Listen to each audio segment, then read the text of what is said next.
That's Groovacious Records here in Cedar City, Utah.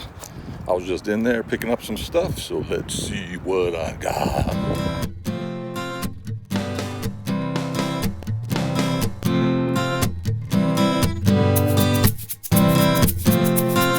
Greetings, y'all. We are here in Kanab, Utah. I'm here working. I decided to shoot this one al fresco, as they say.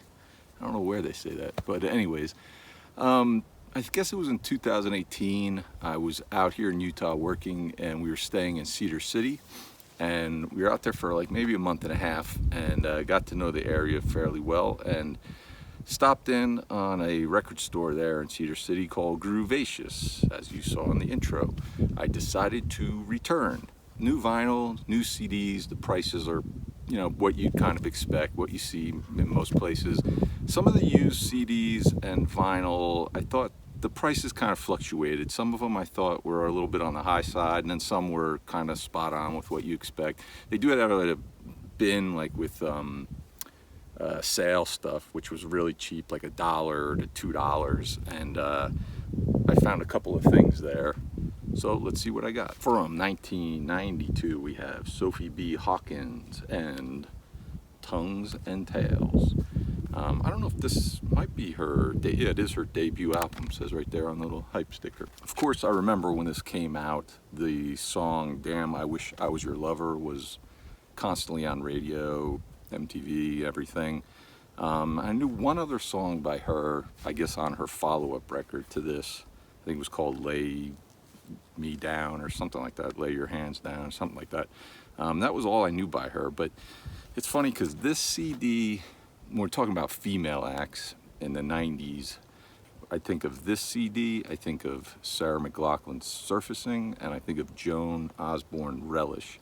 And I always see these three in like the used sections or Goodwills or whatever. And I'm kind of intrigued by all three of them. I know a couple of songs from each, except for this one, of course. But I just never bite the bullet and pick one up. And then so I saw this one there, and I kind of passed on it. It was in that sale bin that I mentioned. And then just before I left, I decided to, what the hell, and I decided to go over and pick it up. It's okay. It folds out like crazy. There's a couple of songs that are okay. Damn, I Wish I Was Your Lover is obviously the standout by all means. You know, she's kind of like alternative, kind of pop, that kind of style. But I wasn't that bananas about it, you know. But again, it's like, I spent $2, I get that one song that I really like, Damn, I Wish I Was Your Lover, which I've mentioned 16 times now as the wind kicks up. You know, so you figure if I were to buy that song on iTunes or Amazon or whatever, it'd probably be $1. So, you know, paid $1 more to get a few more songs. And like I said, there's a couple of these that I don't mind. Besides Damn, I Wish I Was Your Lover. I should put a counter up how many times I say that in this little interview.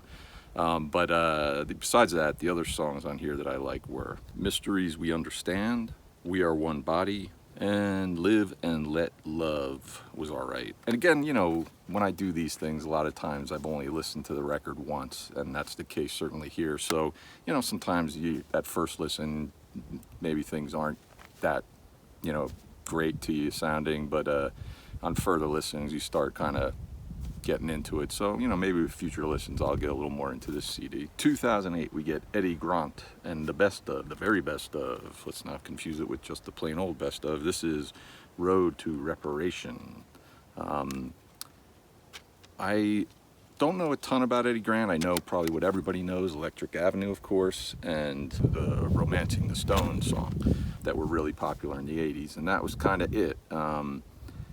Saw this there. It was a little expensive, a little more on the pricey side for a used CD, but you know, I just kind of was intrigued by picking it up, you know, because I wasn't that familiar with a lot of his stuff, and you know, a best of seemed like a very best of seemed like a good place to maybe start or dive into his catalog. I had like an hour and a half drive back here to Kanab from Cedar City that night. The rental car I had happened to have a CD player, so I popped this in and listened to it on the ride back. I like it a lot. It's really good. It makes me maybe wonder what the rest of his stuff sounds like. There's some liner notes that he wrote on here that I have to dig into. It's funny though, I read the very opening of the liner notes, and he mentions this song. He was in a band called the Equals, and he mentions this song that they had kind of a hit with called Baby Come Back, and he mentions that it's included here, but it's not on here, you know.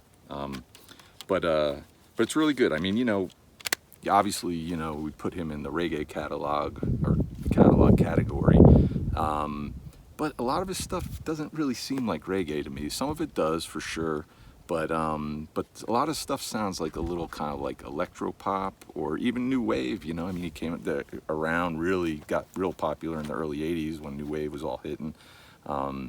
So it's kind of interesting. It's kind of a little bit of a mix. It's not just straight ahead like reggae like you would expect probably. And I guess if you know Electric Avenue, you know what I'm talking about. And you know, that's sort of, you know, it's kind of reggae, but it's also got this kind of like new wave, kind of electro sort of sound to it as well. Some of the other tracks on here that I like, besides Electric Avenue and Romancing the Stone: Do You Feel My Love, Boys in the Street, I Don't Want to Dance, Living on the Front Line, War Party, and probably the other favorite song on here for me, it was a big discovery because I didn't know it before this album, is called Gimme Hope Joanna. Really good song, which I think it's like an anti-apartheid song. I thought I read somewhere, you know, I haven't read all the liner notes, so maybe it mentions that in there, but you know, surprised me. Really like this one. Makes me maybe want to dig a little more into his other catalog. 2003, we get Viz Queen and their album King Me. Again, this is another one I picked up in their like sale bargain bin. I think this was $1, if I remember correctly. This is either their first record or their second. They definitely have a kind of late 90s sound. No disrespect to the band, but it reminds me of that kind of like late 90s power punk kind of stuff that was going around, that was really popular at the time. They got, I think, maybe 3 records total. They're still a band, but I guess they just haven't really put out a lot of stuff. The funny thing was, I was looking at the history of the band, and it turns out, you know, if you watch these things, you know, one of my favorite bands are the Muffs. And in, I guess, 2005, Ronnie, the bass player for the Muffs, joined Viz Queen, filled in for a couple of years, I guess, for their bass player. He was their bass player for a few years on tour. I don't know if he's on any of their records. Maybe he's on, I think there's a record after this called something like Sunset, something or other. Maybe he's on that one, I'm not sure. I know he's in a video by them. But surprised me. I didn't really know that. It was kind of weird, you know, reading that in their history. But it's a pretty good record. I like this. There's a couple tracks on here I like. Vaccine, Last to Know, Mrs. Elder, and Zirconium Gun was a really good one. I really like that one.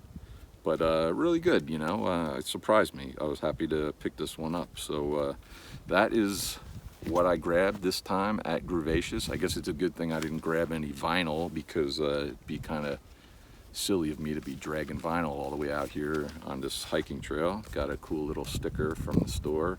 I guess next year's their anniversary. This is 1992-2021, so I guess next year's their big anniversary of Groovacious. So if you've ever been to Groovacious, I'd love to hear your take on the place, or what you may have picked up or anything like that. Certainly let me know what you think of these records. I'd love to hear what tracks you like from them. And we'll see you next time from who knows where. Take it easy. I'm going to continue hiking. Whoops.